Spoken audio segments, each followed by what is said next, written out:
teachers did really, really well in their work today, but some of them did pretty bad. I bet it's because they had PE class today. It always interferes with my schedule and curriculum, and it affects my students' work so negatively. It's really so unnecessary. What is the point of physical education classes anyway?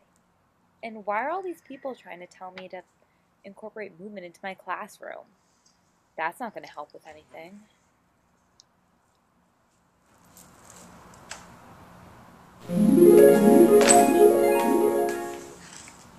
Hi. Who are you? My name is Wanda Wonka. What's going on? I hear you're having difficulty with your physical education in your classroom. No, I'm fine. I was listening to your dream and I heard that you were having trouble and you didn't How did you get in my dream? Don't worry about it. It's my life's mission to help those teachers in need help bring physical education to their students in the classroom. I don't need physical education in my class. Of course you do. It helps your kids become focused, they learn better, and once that happens, some amazing things will happen in your classroom. Can you see where I'm going with this? I don't see anything. You'll see. I don't believe you. Don't worry, I have my education factory and I'm going to take you on a journey. No. We're going to learn so many things about how to bring physical education into your classroom. It's going to be amazing. You ready for this journey? Wake up. You ready? No. Let's go. Oh, God. Off we go. Today I'm going to take you to 3 lands on our journey. We're going to start at the brain land. Then we're going to move to activity land. And our final stop will be classroom land.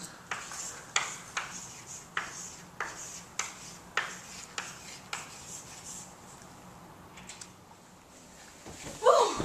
That was so hard I lost my glasses. Hi, who did we have here? Wanda Wonka and...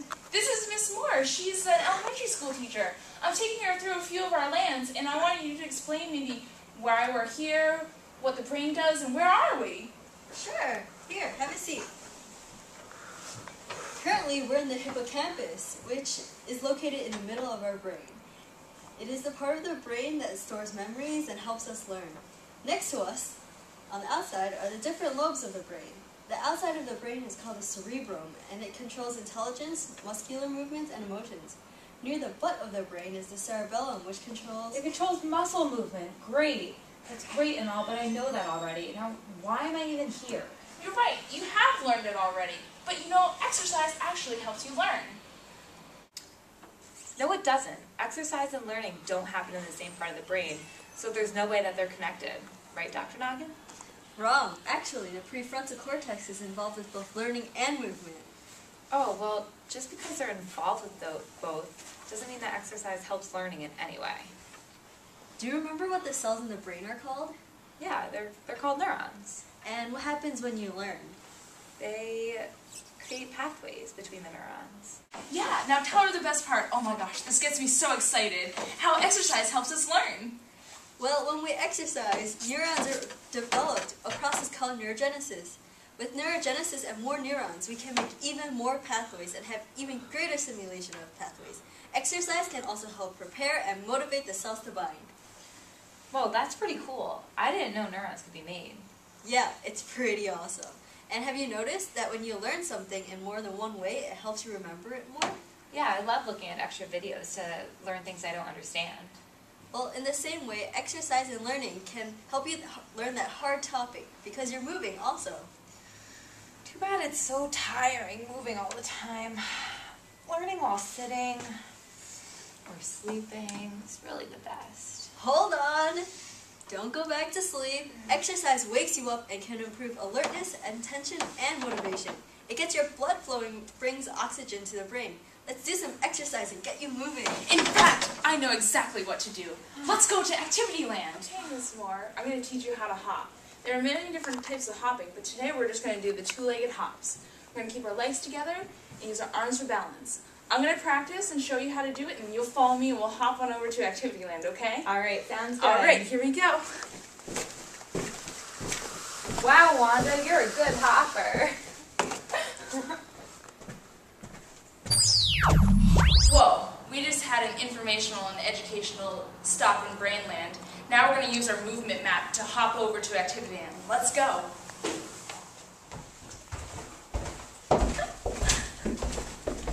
Well, hey, Wanda. It's so nice to see you again. And it looks like you brought a friend?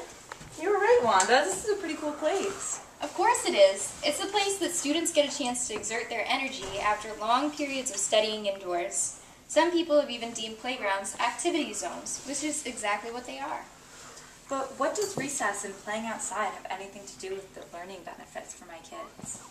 Well, I would assume that you've already been to Brainland, and you've probably learned that physical activity helps to generate neurogenesis. In the activity zone, physical activity is the name of the game. Plus, kids really need to get 60 minutes of exercise every day, and 2 or more hours of inactivity is not a good idea for kids. With recess, you're allowing kids to get a good portion of those 60 minutes of activity, and they can take a chance to break those long hours of inactivity in the classroom. And there are lots of ways that kids can stay physically active in the activity zone.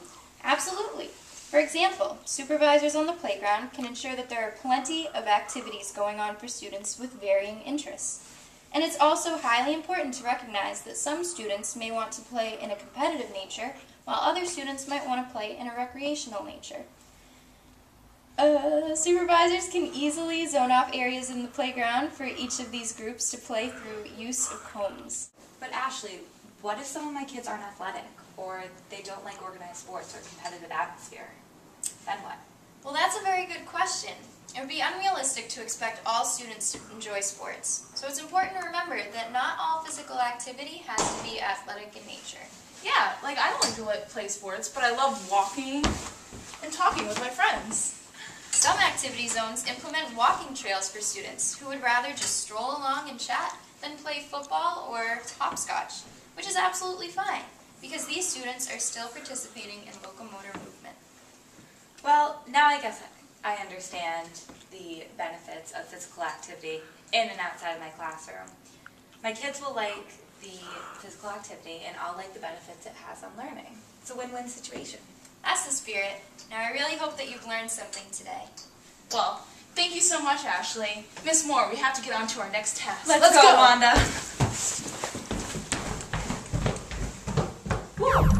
I'm out of breath from all that learning. We just made a stop at Activity Land. Now we're going to vigorously run using our movement map to Classroom Land.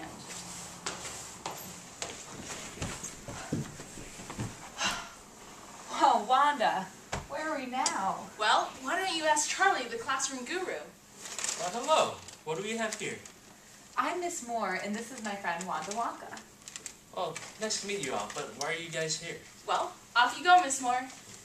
I've been traveling in and out of this world learning about movement and learning, but I still don't understand how I can incorporate movement into my classroom. Ah, well, you come to the right place. Take a look around. What do you see? I see a classroom, and it looks a lot like mine. Right. You see, you can even incorporate movement not just outside of class, but in here as well. But how? The classroom's so crowded, and the students aren't even here yet. Maybe so, but do you know something you can use activities in a tight space? Have you heard of something called space awareness? No, I haven't. What is it? Well, you can divide certain activities into general space and personal space. The things you did, I saw you did at Activity Land, for example, would be general space. But when you move stationary or while in a tight area, it would be personal space. Well, what exactly can you do in personal space? Oh, tons. You can always get your students to run in place to get them energized, or have them stretch as they do for their focus, even have them jump up and down to get them excited. Finally, you can even have them toss around a beanbag like that as you teach them their vocab. Wow, that's awesome. I told you it was going to be that easy.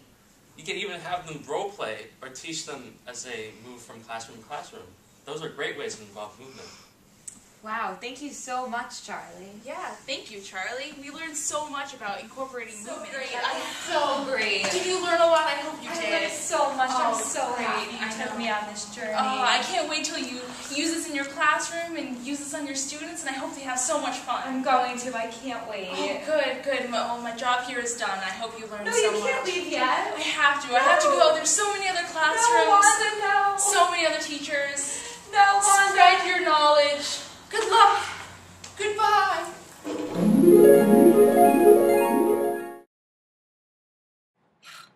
I must have fallen asleep. But I was having the weirdest dreams. But, tomorrow, I'm going to incorporate a lot of movement into my classroom because I know it has lots of benefits for my students' learning.